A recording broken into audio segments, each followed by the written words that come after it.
Thanks for staying with us. So it's Thursday. We like to talk about family, relationships, and love. And we saw one information from Indonesia that caught our attention. We thought it was something worth talking about. So Indonesian Parliament on Tuesday banned sex outside marriage with a punishment of up to 1 year in jail. Despite worries that the law may scare away tourists from its shores and harm investment. Lawmakers approved the new criminal code, which will apply to Indonesians and foreigners alike, and also prohibits cohabitation between unmarried couples. Now, what are your thoughts on this? We must remember that Indonesia has one of the largest population of Muslims, and that's probably part of the customs and tradition of the people. What are your thoughts on this? Because juxtaposing that with, if it's something we think makes sense, especially in our own society, do we think it's something that we might have to implement in Africa? Is it something you believe that we should consider, in view of all the, I don't say, I'm just trying to find kind words, of all the side chickism and things that we're seeing around here. What do you think about this, Lord? Would it work in our country? Let's just join the conversation on 081-270-53687, 091-390-7694. You can also tweet us at TVC Connect. Please hashtag your view TVC so we can read your tweets. Now, the reason why I thought this was interesting was because I think, and I'd like to take this from a different perspective. There are different perspectives. I think the world is forgetting to respect people's culture, traditions, and religions. Respect the territories people live in, their reality.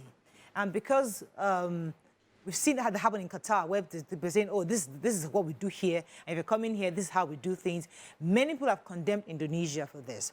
But is it okay, was it possible for us to look at it from different sides of the coin? Could we understand where they're coming from? And is this something that is necessary? That's one angle. The other conversation is, can we do that in Nigeria? If we think it is necessary, exemplary, can we therefore implement something similar here? Maybe to reduce the promiscuity we experience in marriages? Maybe, we never know. But what are your thoughts on it? Let me start with, Nima, want to start? Or let's talk start. So, I think that globalization has served us very well, and it is a good thing. There is a lot of good in cross-fertilizing ideas, learning how some countries are doing things, and realizing that what I'm doing is not working for me. I think I like the way these people are doing it, and I would learn. And it's really helped us worldwide. And some people in the world feel like they have the autonomy of innovation, of advancement, and they feel like they have advanced so much, they helped most of the world, and so we made you civilized, and whatever we say is the best.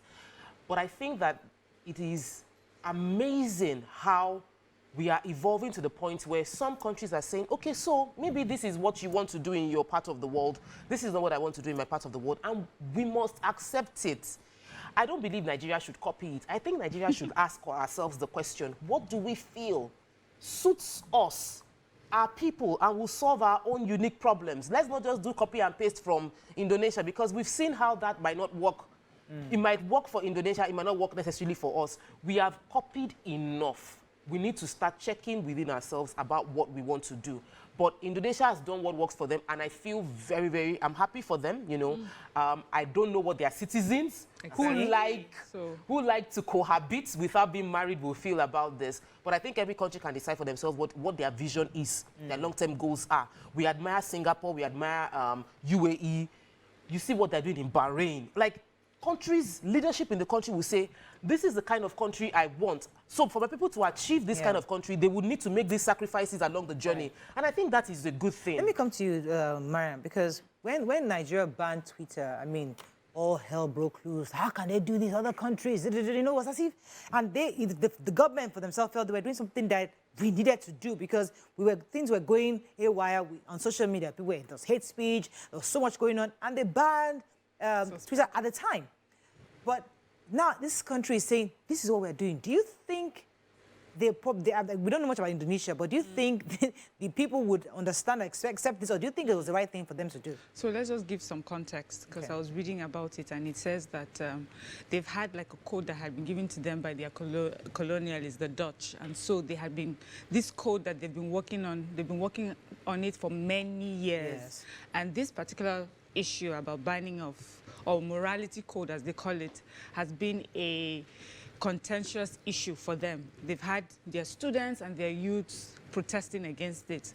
But, you know, their representatives, their political representatives have come out to say that this was not just taken, you know, they did not just come up with it. Everybody, all stakeholders were involved in coming up with what they feel is best for their country, because, you know, they understand it. So that's why I believe that every country, yes, after gaining your independence and trying to work your democracy, we should have a code that really reflects our people. So for them, I think it's something that they are struggling with, because yes, it describes them as a largely Muslim country, but also is one of the biggest tourist centers. A couple of their cities are like biggest tourist centers and business places in the world. And people are questioning the fact that how does this affect business and tourism going forward? And, you know, my question was, you that you're coming to do business, are you coming to do sleeping with each other business? You know, why should we bother in that sense? We go to different countries, they have different cultures, different laws, and when we get there, we respect it. So I feel that people would respect it. But my problem is in banning this, in having this morality code, and saying people who are not married should, you know, would face 1 year in prison. Is there anything about prostitution? Do you understand? Is it really just about two unmarried people in a relationship that should be banned, or men who are able to pay for sex and go, you know, and then finish and then they leave? These are people who are maybe married, they pay for this thing and they go. And we know that in Indonesia, they have like a city, a particular city, they say it's one of the biggest red light districts in Southern Asia. You know, so I feel that we are in modern times. We should come up with codes or laws that reflect our people, as well as giving sort of some credence to modern times. But I also admire them that they have looked at their country, they have seen the issues that they have. Maybe they are trying to reduce prostitution, trying to reduce children out of wedlock. Children, and, you know, just issues that will come from just constantly cohabiting. I know that people will think, oh, it's a modern thing, I will just stay with someone and then move on.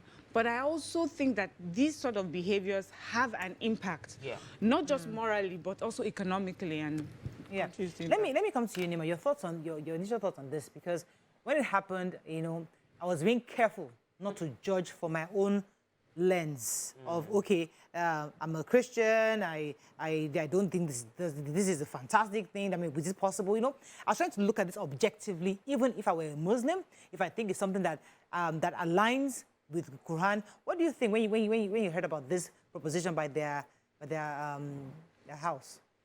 Okay, so what I understand about process of lawmaking that makes law effective is that it carries the ways and cultures and practice of the people, so that there's an acceptance of that law. And as you said, Indonesians are largely Muslims, and one of the most practicing, in fact, they conform better than Saudi Arabia when it comes to Islamic values and laws. So the Saudi Arabians are Muslims, but the Islamic values, they water it with Emirates rules and all of that. So it is based on the biases of whoever is king. But in Indonesia, the people themselves live the ways, you know, that the Quran expects of them. And so you'd see an acceptance of a law like this. It would not work in other countries, or mostly it wouldn't even work here. Because Muslims here don't know exactly what is Muslim and what is Islam. Just, you know, I'm a Muslim. I was born a Muslim. Most people don't understand. I am even struggling constantly to live an Islamic life. It's different when you're a Muslim. And, you know, so people here won't work. So that's one outstanding thing about Indonesia. They know very well their history. they know their people's ways, and they know their house is reflective of their lives. Or like here, where we just go, one law has been in England. That's how Oyibo man has done it. And then we bring their Marriage Act here. It's completely clashing with everything that makes sense to a black man. What is bigamy? We don't understand it. But it is a law in England. We imported it along with the Marriage Act, and we are still carrying it around, and there's no precedent because it's clashing. You know, a lot of laws like that, they are busy. I was even saying to Tokwe today, when I learned about auction, it was in law, and it was an England practice, an Englishman practice of, you know, just putting in the highest bidder. When you bring auction to a Muslim, it's against Islam. Highest bidder thing, they'll be like, you know, it is and interest and all of those things. So we don't carry laws that reflect what our people can accept. And so we're constantly confusing our people, confused with our laws. You now go to one court, like, I don't want that court. You know, I am married under Islamic law, for instance. I don't want somebody to use the Marriage Act presently to arrange my marriage. It doesn't work for me. You know, I would expect that the House or National Assembly brings a law that covers me, covers Miriam, and whatever we believe in, our various beliefs are, and you know, and carries that kind of way of life.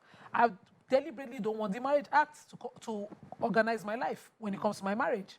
You know, and I don't believe in the Englishman's way of things. We must carry, when our houses sit and they pass a law, for instance, for Lagos, for instance, and the law carries the practices of Omonile and all of that, and it conforms, and land use act is not clashing, you don't think Lagosians will be shouting? If their history, the way it was practiced, clearly carries it, but there's a clash now, so we're constantly in court, back and forth, things that don't reflect our ways. Let me go on a break. When we come back, we'll bring this to another level of how, if we find a way, do we need it? That's the question. Do we need it in this part of the world, especially to curb promiscuity? Stay with us, Rem. Thanks for staying with us. So, in my head right now, I'm thinking in our modern society, there's a constant clash between something I termed liberal morality versus conservative morality. Now, these are just the words that came to my mind. I'm not even sure they're real terms. But in my own head, it's liberal morality is where I do what I want as long as I'm not hurting you. It's my prerogative.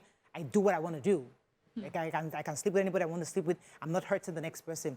Conservative morality in my head is where we're doing things as it's done, or how society accepts it, or how it's been passed on to us, or what society has termed the right thing to do. And in that modern society, there's that constant clash. How do we sustain sanity in a society when we are constantly having young people who feel liberal enough to make their own choices, and we have parents who are saying, well, why don't you do it this way, because that's how we did it? And I bring that conversation to the point where this is some kind of way to say, I'm an adult. I can choose not to marry somebody, but I can choose to cohabit responsibly with somebody without having a document validating that cohabitation. These are things modern people do today. And in Indonesia, they're saying it's not acceptable possibly because the society is degenerating to where people are now having loose sexual activity across the society. But can other societies like ours, for example, consider something like this to help us keep the sanity or the conservative morality that we choose or we want to have or our children to have? Do you think it's something worth considering in this part of the world? Okay, we've tried it in the north, under the penal code. Yes. Sex outside marriage is well regulated. Fornication is a crime. Adultery is a crime. Yes. On paper, it's in the penal code. Okay, they have some precedents. They actually do. We've read about some, but it's not popular. Because even up north where they're conservatives, you see that clashing all the time. People still, families, where they know that they'll move a leg and an arm to make sure that their children don't get the indictment or conviction so that it doesn't taint family names. So you see that law not working. So let's not waste time. Yeah, but you just told us now that culture, that we should create laws that are closer to our culture. So you're saying it's not working. I just said that. I'm saying it's not working up north. It's not working. So let me tell you what even made this conversation interesting. Is the fact that in Nigeria, hey, if you catch somebody with someone that is not married, we will want to crucify the person. Then when they said Indonesia is banning, if you see the comments, like, hey, this cannot work. So what are we? Are we really moral people, or are we immoral? Are we hypocrites? What are we? Do we just want to be? The truth is, we want to be with anybody we want to be with, any age, any time, married or unmarried. That is who we are. That is what we want to do. But in Nigeria, we want to do it discreetly. So what we want is a discreet code. When you do it, please hide it. Don't show it. Don't put it in our faces. Don't carry it as if it's a thing of pride. Hide your sin so that you're not punished. And, you know, I don't see this working in Nigeria. I mean, there's so many. If it was to work in Nigeria, just the messages that come from the pulpits and from the mosque is enough to stop a lot of things. But in spite of, you go to church and everybody goes back. But do you think, Miriam, do you think, let me stay where you are. Do you think that if we have a code, a discrete code alike, where, okay, your sins, we know you are sinning, but don't put it in our faces. That your sin, keep it somewhere, because we don't want to set the wrong examples for our children. Do you think that might work? It exists already. Because there's no code now. There's no code backing it up. Public sins and public, public abuse, offensive public conduct, I think. I'm not trying to get the exact legal term. I don't know why. My mind is somewhere else. And, you know, such behaviors are punishable. They are, you know, they are simple crimes, punishable maybe 3 months, 2 months, but we punish them here already. So we code them. But what is funny up north is all the precedents that I read. Now, poor man picking, they go jail for things like this. True. But the people that we went to school together, that were doing this kind of things were the elites, and nothing happened. They go scot-free. So that's the unrealistic part. So you can't legislate culture. You know, you cannot legislate to remove culture. You educate to change culture. And everybody that's tried legislating culture, over time, what they are trying to suppress overtakes them. And we can check history. So in most cases, the best approach is to give enough information, enough education to make people make that decision by themselves. Put in all the negatives that will come as a result of you carrying out this action in your faces, so that you're making that decision by yourself. But it can't work in Nigeria. It's just people just want to get away with it. It's like it can work, they'll put it. If they do it, what I'm saying it can work is, we are a very religious community. And in our religion, every religion that you go to, you shouldn't be having relationships with somebody that you are not married to.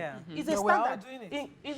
We're not all everywhere. Many people are doing it. Yes, many people are doing it. So, like, it's against our religion. It's against our laws. It's against our culture. But we have accepted it. So that's why I said, it's not legislation that would work. It must be education. So why are you doing this? So what I'm trying to talk about, there's legislation already. There's education from already. the pulpit. There's education already. From childhood, if your children's school, you will find that they teach them all this is premarital sex is not good. The imams and pastors preach every Sunday. Human need and desire. But the people that do not do it now. So it's not about the law. Good. It's education. Right. Good. It's so education. One thing I fear, so I agree with you about legislating. So one thing I fear anytime there's a legislation is actually to punish. And usually we seek out the most vulnerable. Let's not come to the punishment part. People who are poor, people who do not have influence, people who cannot find their way and get out of things. So that is my fear. Let me take this call from Ade. We'll come to what kind of punishment do you think would deter? Let me start with Ade. Good morning, Ade. Are you there? Good morning. You're live. Go ahead. Yes. Every nation pass laws according to their culture. I think in Nigeria, there should be a law banning married women from having a male friend. Once you are married, you have a male friend. So cut it off. So there should be a law in Nigeria doing that. That would work well in Nigeria. And I'm sure Elijah will support that. Oh, okay. We didn't hear him, but the producer is telling me that he's saying that there should be a law banning married women from having male friends. The thing is, in most cases, why is it the women? Exactly. Why is he asking you to be the one to support? Well, if a law is about promiscuity, laws about promiscuity, in most cultures deal with the women. We don't see men getting punished for promiscuity, and that for me is a major issue. For promiscuity to happen, both sexes are involved. Yes. But for punishment to happen, the women get punished. Sex. When they are punishing women for having premarital sex, it is they strip the woman naked. She's a prostitute. Where is the man they were prostituting with? We don't see. If by nature punishes a woman, that already is enough. Because if the result of promiscuity is a child outside wedlock or getting pregnant. You see the result on a woman. So if law wants to come in to stop promiscuity, it shouldn't be punishing a woman. Actually, any law that must come in right now that wants to punish promiscuity should say that the law is invalid if the opposite sex that they had it together with is not there. That is to say, you cannot cut my hand or cut my leg or sentence me to prison if the man I was doing it with is not also being sentenced to the same term you're absolutely in right, prison. Absolutely correct. I wanted Because to it should be jump one-sided. But I wanted to come to the issue of deterrence. You know, how do these laws, how can these laws, in actual fact, deter people? We've seen abroad, I wouldn't say they found a way to deter, but reduced a bit of this. When they know that as you're entering, if you enter marriage, the law recognizes that both of you are partners, and there's some way where you lose half or 50% of your property based on the state you live in. So in that way, men are very careful to cheat. They are clear, okay, if I'm going to cheat, okay, this is my own property, this is your own property. They enter the marriage, not just, I can't eat, I can't sleep. It is with their head enter to know that, because if this thing ends, I'm losing 50. But in this situation, this is unmarried people, right? So is there any kind of law, do you think, would deter men from promiscuity or women from promiscuity? Human beings. Okay, it's not about, the way I see it, as Sopo said, you really can't legislate just on this to stop it. It has to be a people's way of seeing and doing things. You see, in this country, we'll tell our kids, don't smoke, don't drink. We have laws already on ground that bans consumption of certain, intoxicants, substances. And we see our artists publicly in all their videos doing it, and the law will say there was no crime.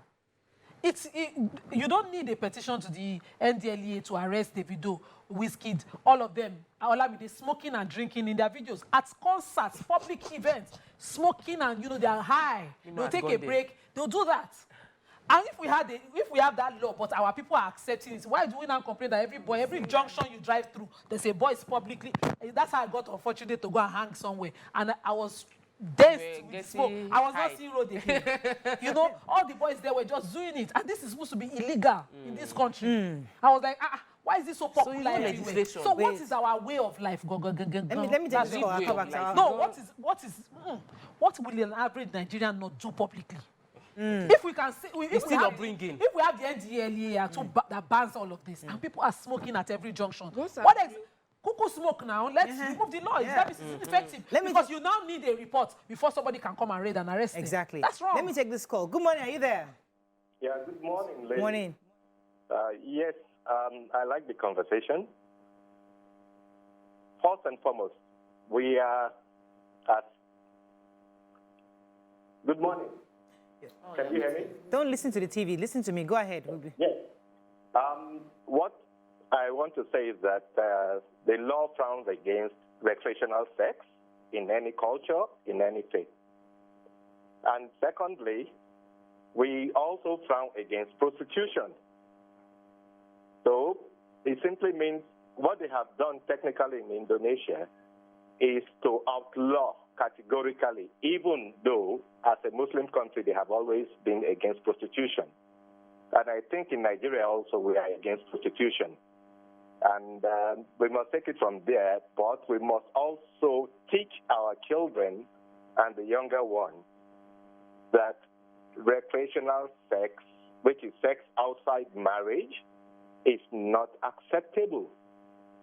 And that we must face the morality that must be there in the society to sustain our development. Let me bring in this angle. I'll come to you, Mary. Let me bring in this angle. Because some people have argued that prostitution is a trade that should be legislated in one area because there are always people coming for that service. So in some countries, they make that debate where it's legalized. That's one angle. But if the same way, one of the things why I admire the Quran is the fact that it seems the Quran almost tells you like everything to do line by line, like how to stand up when you wake up in the morning, how to sleep. I'm just exaggerating. But it's very, very specific, which is really admirable. So imagine if we have a law where it says that if you are married and you have a girlfriend, because you have a girlfriend, she's entitled to maybe 20% of her basic salary. where she knows she can say, listen, I'm your girlfriend. Of the man's basic salary. Not even whatever you want to do. Yeah. Either her own salary or his own salary. Where there's a law that says, as a girlfriend, I am entitled to this. Now, if we're just boyfriend and girlfriend, legally, you as a girlfriend are entitled to do something to me.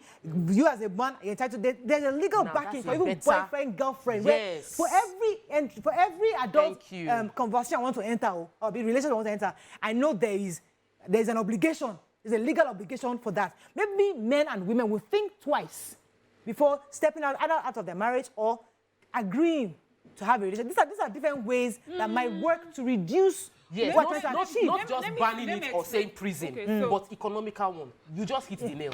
Well, I don't think that will work either. Because if I can pay it, I will pay it. Yeah. I mean, people are already doing it. But would you reduce? I mean, it may not. The one thing I want to say that may have helped.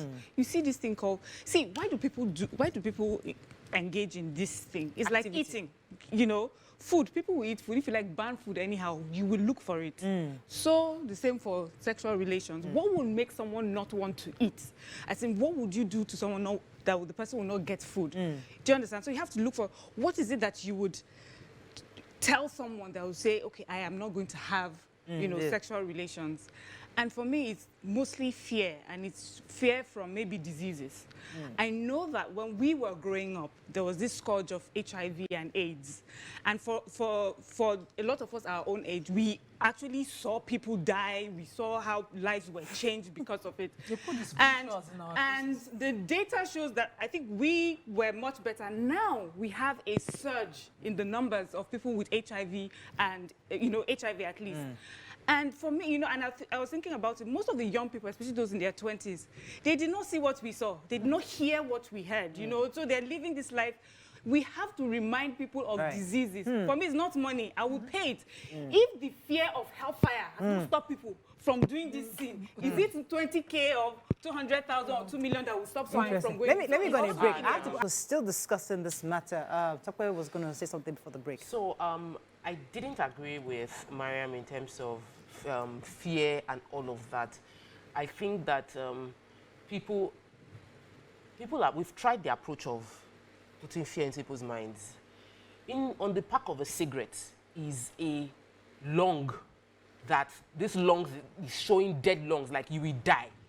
Smokers will die, and yet people will take that cigarette and smoke it because they will say there are a few that survive many, but I know the 75-year-old man that he smoked every day all his life. But data shows that it's less of a culture now than it used to be. So here's what I feel. There are the few people that did not fall into the trap, despite the fact that they have the need as human beings to want to indulge in promiscuity, even outside wedlock, was because of the strong parental, strong emotional support, strong parental guidance. It was more of that voice in my head, that it might not be from the direct parents, but there was just this strong emotional strength and spiritual guidance that has helped them through, even in facing temptation. And there are always going to be temptation because they are human beings. So we need to go back to building people's inner character, and that will happen it would only happen if we provide that knowledge. So a few people that haven't done it is because they had so much information and so much strength of character that they were able to overcome. And until we go back into building strength of character, we'll still have people that will fall for either drugs or sex or something else. And another thing that I feel might be a strong deterrent is what you mentioned, which is providing a strong economical damage to those that go about it. The wealthy will still escape. The truth is, the wealthy would escape regardless of whatever you put in place. But it would reduce the number. And Mariam said that we should be okay with reducing the number because that's a win. You might not eliminate it, but if you can reduce the number, we can make it work. In the US, people don't get divorced quickly. They don't get married quickly because they are weighing their options well, because they understand the economical impact of any decision they are making on their life. So if we have an strong economical decision that is affiliated to these things, we might be able to reduce the number, if not eliminate it. So we have an example of somebody very close to us who is in a responsible relationship. She's not married to the person. They don't have a document binding them. But everybody knows that these two people are committed to each other. Shouldn't the law recognize these kind of relationships? Should we begin to consider where, okay, I've not been married for X amount of years. I'm 40 years old. I'm 50 years old. I love this person. She's somebody I just want to be with. I don't want to have a document because I have adult children and I have this many issues. I just want to have a companion. And should the law recognize, because in Indonesia now, that kind of arrangement is illegal. Because there's no document binding it. But should we consider, let's leave promiscuity on the one side. Two adults who choose to live together, have their own properties separately, but still have that cohabitation. Should this be something to be considered for us to legalize? Indonesia is not, this law is not so perfect, because I will come to how I think it's imperfect later. But you see what you just explained. Some countries have laws recognizing such relationship of cohabitation and, sharing of, property and living space, and recognizing it such that if something were to happen to one of the partners in such a relationship, they would get certain privileges of, the honor of being at the burial, the honor of, even certain privileges and, gifts that they have shared. Right. So those laws we can study. Okay. Yes, they exist. And such relationships are things that are known to African customs. Concubines. Women around kings, and they existed here, but when we come bring marriage at come, everything is outside marriage. So we need to upgrade. We need to review. That's now, your own. Yes, we need to. Now, to the ineffectiveness of this ban.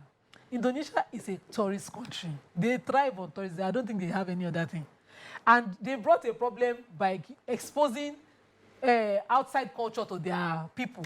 And now they are thinking of putting down this law. So do you now see any man and woman just strolling past each other? If I walk past Tokwe on the road now and we recognize each other, can you then say sex? Because in Islam, the key element to enforcing fornication law, to establishing a crime of fornication or adultery, is to prove the act itself happened. And if two people pass each other and meet at a point, and you did not see them, what happened inside the door that they entered, but they came out, how do you prove? Yeah. That sex has happened, that you've banned.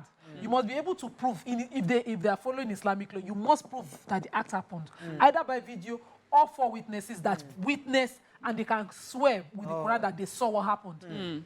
Either way, it will fail. So that's why it fails. In most places, and rich people know how to. So that's why there was a need. Yes. So for them now that have promulgated this law, how exactly would they prove it if they were to enforce, try a person for the crime of this law that they have passed? Yeah. How exactly do they prove it? Okay, so let's bring it back home. I want to also end this conversation on how the Nigeria, so we have quite a number of people who are not married. And who probably choose not to get married. Others would like to get married, but for whatever reason, they've not been able to get a good partner. But they have people who are willing to share, spouse sharing. Someone say, I don't mind being the second wife, I don't mind being the third wife, I don't mind being the second husband, whatever it is. I'm just trying to find an angle to this conversation. Mariah, you have said one. But how do you think we can reconsider our law? I mean, I've suggested one.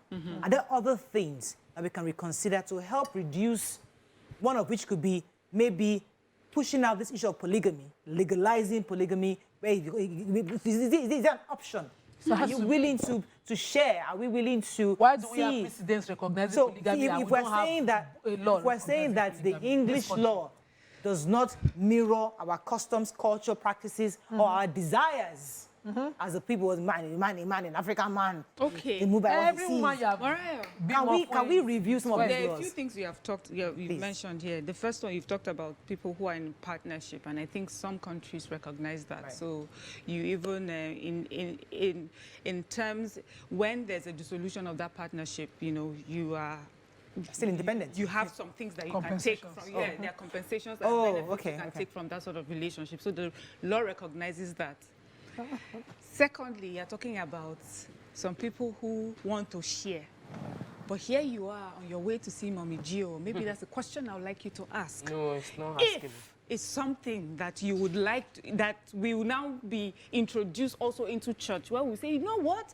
The truth is we're actually first Africans before we are Christians. So yes, I will marry you, but then please open the door for people who can share, and then put a law that sort of acknowledges these people that we're sharing with and give them benefits or whatever during the solution. The truth, as I said, concerning this whole conversation is Nigeria, we're not ready We know what we do and want to keep that in secret. What we don't want legislation. We don't want you to put it on the table and let people discuss it. We want to do it and hide it and pretend that we are one man, one woman. The Muslim man will tell you he has 4 wives and he keeps it. But has he stopped you from getting extra girlfriends outside? No. Has he stopped the 4 wives complaining that their husband is out there looking for even more women? No. Has he stopped the movement of 4 wives every 3 years and replace? So that is not our problem. Really is. I know, Tokwe, you were really idealistic with, we need to talk to them more, we need to preach to them more, we need to legislate them, we need to find them. There's nothing that is new under the sun. They have done everything. The truth is, you just hope and pray that conversations like this would encourage each and every individual to do the right thing for themselves, for their wives, and for their children. May I agree? Well said. May I agree well with said. Miriam that, it's based on a person's choice that he lives morally right or Yeah. he does not. So is it based on a person's choice that she lives morally right or not? Even if we have a Quran that's totally almost Yes. explicitly And what makes you tell make the you moral, step what by makes step the of what you choice? should do. It is you who Yeah. choose to follow, Yeah. the book. You choose which way of life you want to follow. What we are asking is that the court also recognizes it. For instance, a man who now says, I have my wife at home, you're growing old, I don't want to disrespect you by having a Mrs. right now in the house. But there's a Miss Help outside. The chicken, not even just chicken, the real chicken is somewhere, outside. And that woman also understands that arrangement, respects it, doesn't rub it in your face, but then she asks for certain privileges. And you say, no, the law should not recognize that, because that's a different matter. Oh, I'm hearing you. Let me be sure I hear you. Yeah. So, man, woman are married. Yes. Man wants to go outside and he has something steady. He has a few Yes, steadies. yes. But you are saying the law should recognize that, especially when this woman is saying, don't give me a headache. Yeah. Give me some privilege. Make sure that I have a house. Don't rub Make it, sure yeah. that every month you do this. My children are in good schools. Once I am okay, I'm fine. You say that should be legislated across board. Let's say, let me understand. So she has a status. Okay, like I'm on your view now. I'm in your view woman. And I've already come and told them that Nima is one man, one wife. Zibi cannot marry and join me. Yeah. Cannot happen. Yeah. And I called Zibi and said, you can have 4 wives. Just don't put it in my face. We respect that image I've already given to the world. Just keep it as it is. Yeah. So the girl that Zibi puts outside, that is really happy. Please use another name. Okay. The girl. That Mr. John. Mr. Just use John. Outside. What is going to be her life status? Yeah. She has accepted. She knew that she was married first now. So you're saying there should be a whatever law comes- recognizing her? Yes, something covers okay. for her. Okay. And you know that Like what? they've tried it in this country. I think Kwara State, under the administration of estate laws, tried something like that. I think Section 4. I don't know if they've amended it, but I studied it just as I was leaving for law school. And I found it interesting that these people are even thinking, because these things happen. One woman is outside who does not show up. And those kind of things that happen at the burial side. Woman will not show up. I have 2 children. Driver, they look people. So that woman must be Yes, must be respected compensated and compensated. as And we well. must have laws. That's what there was a lady. enables- Because she Something functioned. that happened. Yes. Something press. I can't remember her name. Ellen Press. Ellen Press. You So know- someone like that, the law should recognize should that have this those man things. was with this She- man for I call years. she- And she was a those things are companion. popular. She was a companion for She years. was, yes, she was also helping. You say, no, I was there when he was suffering. What if she was the one taking care of his BP at the time when he was old? Okay. So the question you are now insisting, not as a married artist now. Let's not even bring that person. No. Let's not even bring that person at all. So Who is she? oh, I'm the one okay, who is married. I get you this see, part of- you see, justice has different meaning to different people. Gotcha. And we should acknowledge everything. It has different like it. meaning to Okay, different I get- people. But So we now, should what sit will now down. happen is that you, as the wife, if something happens now, what would the law say is your own compensation or benefit? And then what will be the side chick's benefit? Because you What are married, percentage? Mariam, you Yes, already have so what- everything. Okay, so what that percentage? document gives you full Ownership. ownership because you're already married. You Abi? see, you see won't what give that you is- full no, wait, ownership. oh. You see what that thing does is that the power to write a will gives the man the power to still shock you, like the house. They will shock you, your share will I'm shift. telling you. He can say, okay, you are the one at home, you have controlled me all these years, but that person outside, That's the law. done so much more for Nimo, you. I hear And you. then shock Nimo, I hear you, and I think So let's that allow I think that we this should thing not open allow door. we shouldn't Let's we shouldn't open it. mix up the conversation. Okay. And We from are what I'm met hearing, Indonesia's from what I'm hearing from Nima is that our law, our current law, is not taking into cognizance the different shades of The reality partnerships and that relationships that exist on ground within our culture. Which is, yes, and it's culturally acceptable. Which are culturally acceptable. Yes. So I know that when people in our culture, if a man is already like 60, I mean, a man is 70, and maybe he's lost 70, 80, lost his wife, there would be another woman brought in, and they rarely get legally married. Yes. But that woman has been brought in, the children just bring in, that's somebody that will take care of you, so that you're not alone and you're able to live long. That woman that they bring in legally should be recognized. So there are many shades. Yes. You remember? She's my friend. There are many shades like that they bring in those, there are different scenarios, and all of them should be acknowledged. If there's something I studied in school about institutional injustice. When there is institutional justice, everybody knows that we are fairly covered. There'll be no reason to be scheming behind the scene. If I know that if I want a woman, I can marry the woman and this is okay. Once everything is covered legally, we will not be going behind the scene and doing different concussion, discreet. It will be a very open thing. Let me take this call. Let me take this call. I'll come and bring Englishman. Okay, bring the Englishman. Let me take Yakub. Good morning, Yakub. Yes, good morning. Yeah, they're live. Yakub, you have multiple wives now. Yes, sir. Alaji Alaji. Yes, for we me. know now. Yes, I'm entitled to, but not yet. Even though I had in mind that I would do that, by God's grace, if I had money. Because if I don't have money to cater for them, I don't have capacity, ability, and then to be able to mingle within the Yakub, how many do you have now? How many do you have now? I have one. Just one. I have one. Do you have I concubines? have one. People outside that are just in the fringe, they're about to come inside. See, Murayo, I just choose to call this morning because Sister Nima said something that is so direct to my mind. You see, it is a choice. It is a choice whether to go to that length or to stay with your wife. Are you getting it now? And then this very particular law that we are talking about, Murayo, it is very, very difficult. I just mean they want to follow it to as Sister Nima said.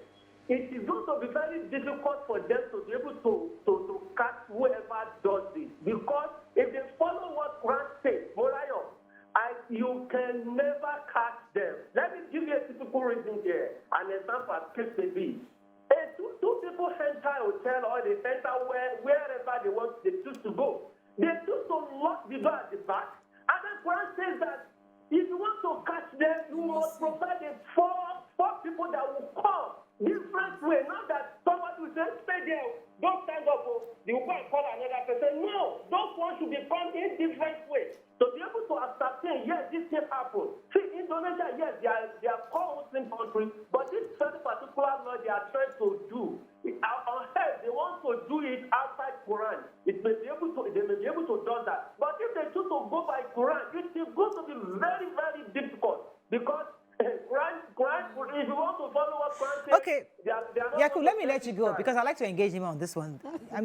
This is an interest. I'm trying to be very careful not to critique the Quran too much. So if a man goes out to the hotel, for example, right, and he does it so discreetly, where he's not able to get an evidence, nobody can give him. He enters, does his thing, and goes back scot-free. He's still okay. He walks free. So the next place he goes and does the same thing, nobody can. There's no full evidence. So he's free It's to avoid miscarriage of justice. You know the consequence of it in adultery is stoning to death. Yeah. It's such a grievous one that you cannot just come and lie on somebody and then stone the person to death. You must prove. Yeah. And the people, just as Yakub said, must be coming from different angles, not plan, not that all of you sit down here, you come and they'll soon come. So is promiscuity allowed, therefore? No.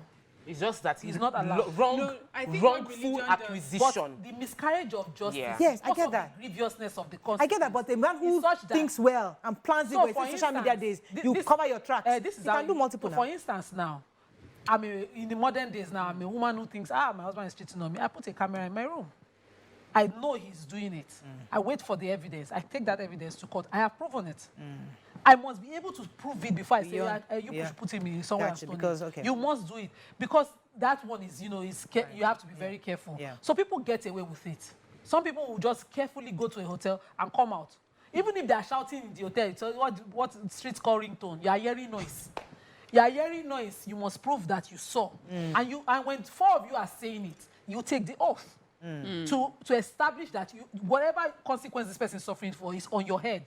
You know, so it's a deeper thing, and the evidence in Islamic law like that. Okay, we're going to be wrapping up very I soon. wanted to answer something Tokwe said before Morale. I wanted to answer something where Nima and Tokwe were saying, Tokwe was saying we should leave everything open, and Nima was saying, yes, that other woman outside should actually have some benefits or compensation.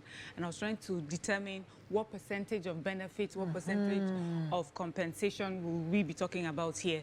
And, you know, and I want to ask us truthfully, especially those of us that say we're Christian wives, got married in church with our one man, one husband.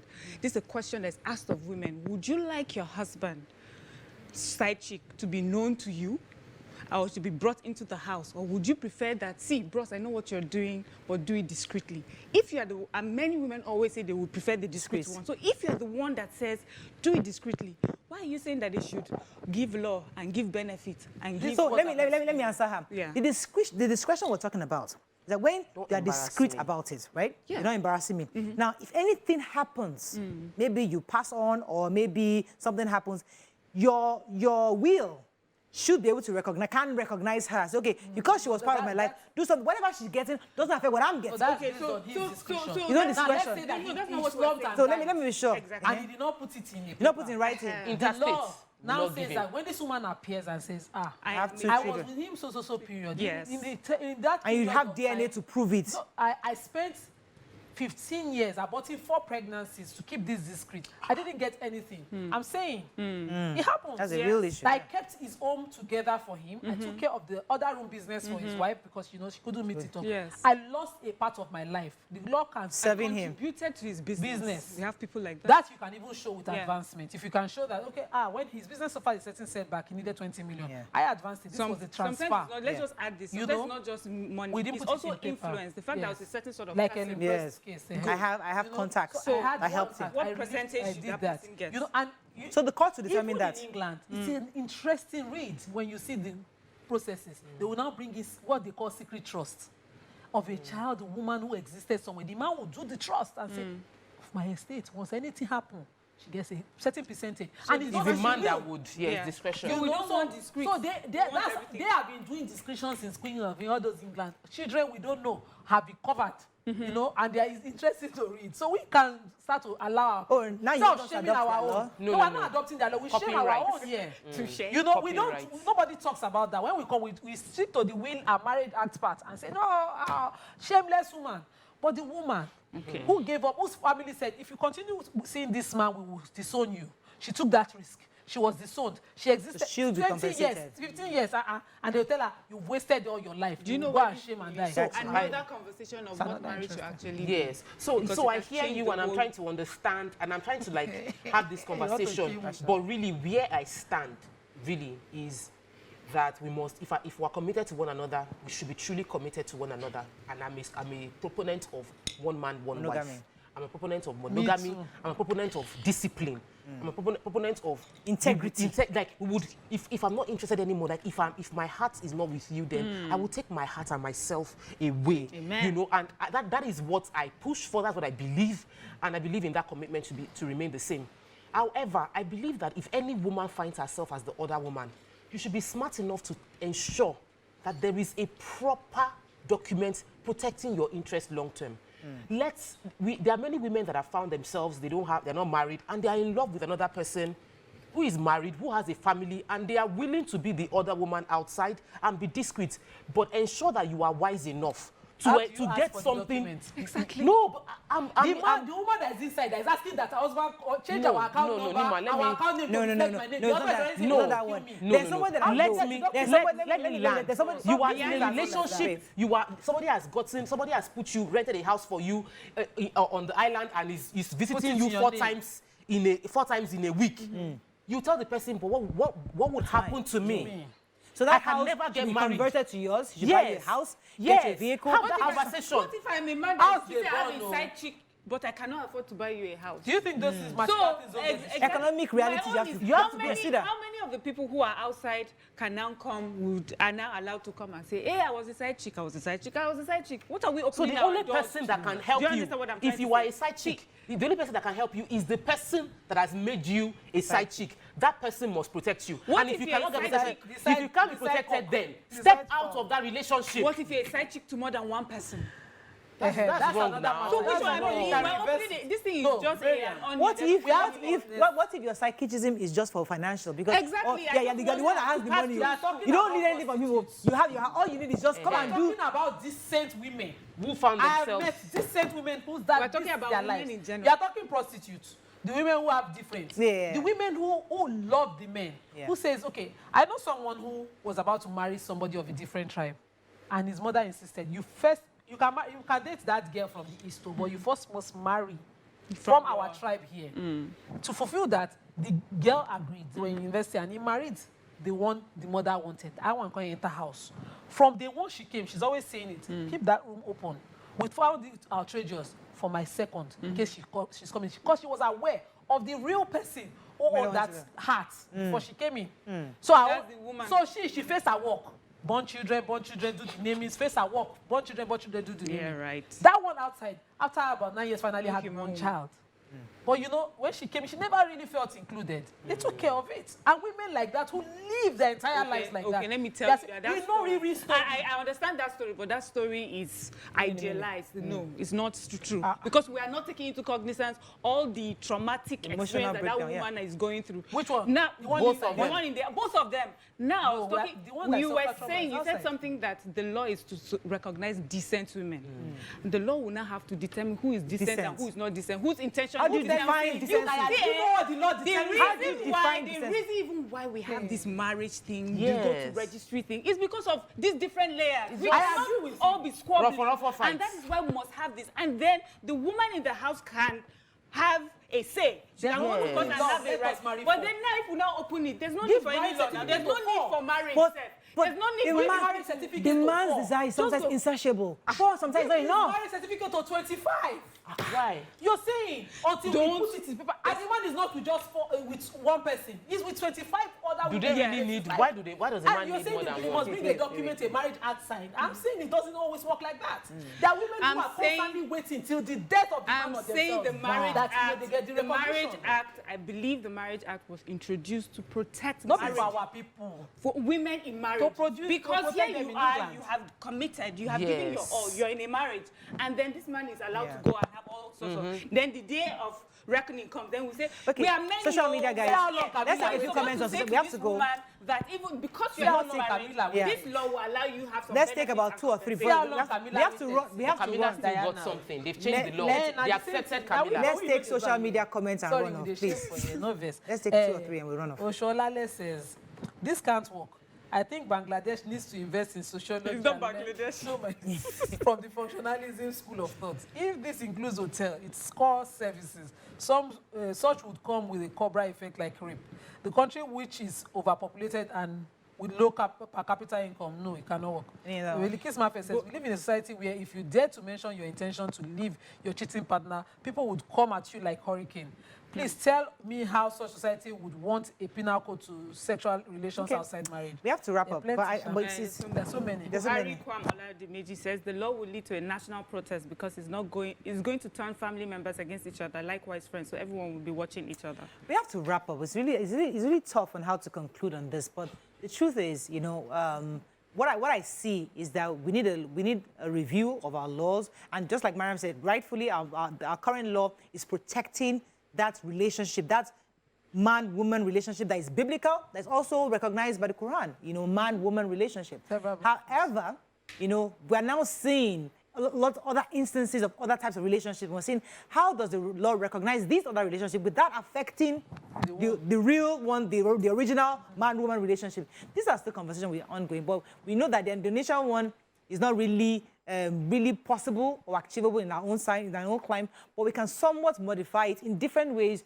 to ensure that every human being who is an adult and makes adult decisions is protected by the law of the land.